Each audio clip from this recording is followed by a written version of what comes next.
Assalamualaikum warahmatullahi wabarakatuh. Innal hamdalillah nahmaduhu wa nastaghfiruh wa na'udzu billahi min shururi anfusina wa min sayyiati a'malina. May yahdihillahu fala mudhillalah wa may yudlil fala hadiyalah.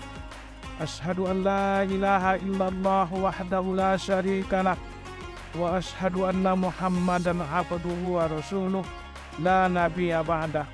Qala azza wa jalla fil Qur'anil Karim, a'udzu billahi minasyaitonir rajim. Bismillahirrahmanirrahim. Fa amma man saqulat mawazinuhu fa huwa fi 'ishatin radiyah wa amma man khaffat mawazinuhu fa ummuhu hawiyah wa ma adraka ma hiya narun hamiyah. Shadaqallahul azim. Para pemirsa dan para pendengar di mana saja pun berada, pada kesempatan ini saya akan menyampaikan beberapa hal tentang keagamaan yang berkaitan dengan amal soleh dan berkaitan dengan kehidupan bermasyarakat. Pada kesempatan ini saya akan mengupas tentang bagaimanakah sikap seseorang supaya tidak termasuk dalam golongan orang-orang yang bangkrut. Sebagaimana kita ketahui, dalam kehidupan ini kita diwajibkan untuk beramal, di antaranya puasa, zakat, sholat, dan lain-lain, dan banyak perintah-perintah yang diwajibkan untuk kita jalankan, termasuk ibadah-ibadah yang saya sebutkan tadi. Hadirin yang dirahmati Allah Subhanahu wa Ta'ala, di dalam kehidupan ini kita sering menjumpai di antara umat Islam yang dimana mereka berlomba-lomba untuk beramal, di antaranya berlomba-lomba untuk melaksanakan sholat, baik itu sholat wajib ataupun sholat sunnah. Begitu juga banyak kita temukan di antara umat Islam, mereka juga rajin melaksanakan puasa, baik itu puasa Ramadan, puasa selain daripada puasa Ramadan yang berupa puasa-puasa sunnah, baik itu bentuk sunnah Senin dan Kamis ataupun puasa daripada puasa-puasa Sya'ban dan puasa Muharram. Begitu juga di antara umat Islam ada juga yang sungguh bersemangat dan rajin melaksanakan zakat dan seterusnya, haji, umrah, dan lain-lain sebagainya. Apakah ini cukup menjadi suatu hal yang menjadikan timbangan kita nanti berat di hari kiamat? Belum tentu. Kenapa? Karena banyak di antara umat Islam, selain daripada dia rajin sholat, rajin berpuasa, juga rajin melaksanakan hal-hal yang bertentangan dengan sholat puasa tersebut. Oleh sebab itu, yang dimaksud orang-orang bangkrut di sini adalah ketika dia di hari kiamat nanti, di mana dia melaksanakan sholat, dia melaksanakan puasa, dia melaksanakan haji, zakat, dan seterusnya.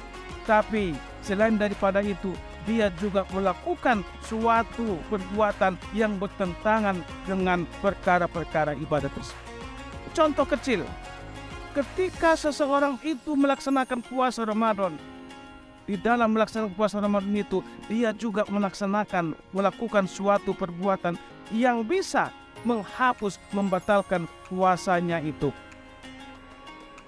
Sebagaimana kita temukan dalam sebuah hadis yang dimana makna hadis tersebut menggambarkan bahwasanya yang dimaksud dengan orang yang bangkrut itu adalah dimana nanti di hari kiamat dia datang menghadap Allah Subhanahu wa Ta'ala dengan pahala sholatnya, kemudian dia datang menghadap Allah Subhanahu wa Ta'ala dengan pahala puasanya, kemudian dia datang menghadap Allah Subhanahu wa Ta'ala dengan pahala zakat, haji, dan umrohnya dan sedekahnya.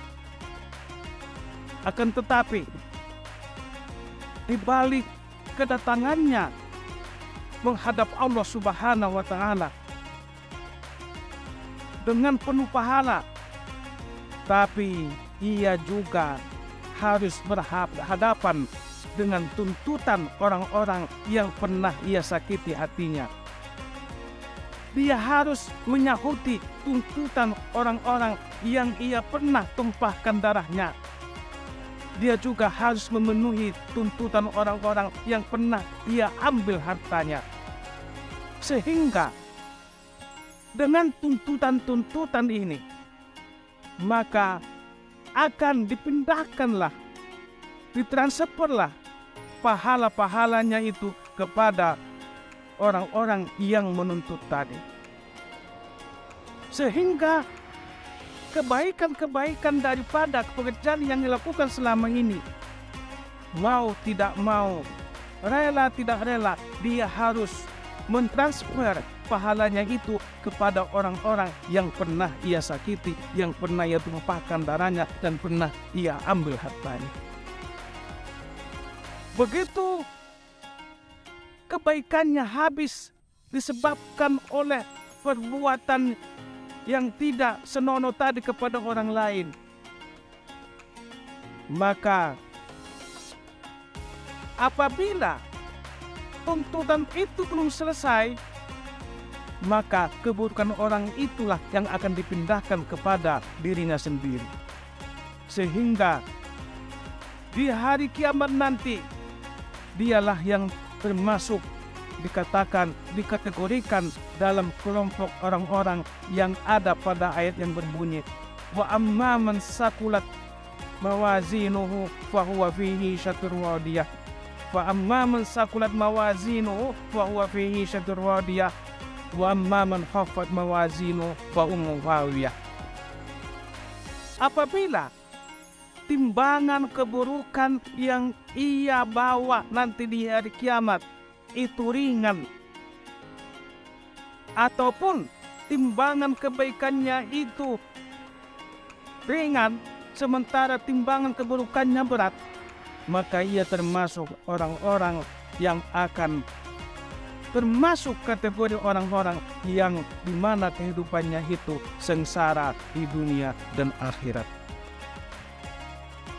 Apabila ini kita tuangkan dalam kehidupan kita masing sementara ini, maka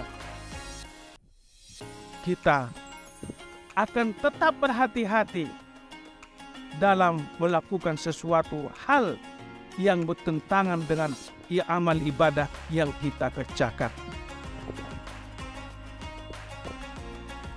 Para pendengar yang dirahmati Allah Subhanahu wa Ta'ala,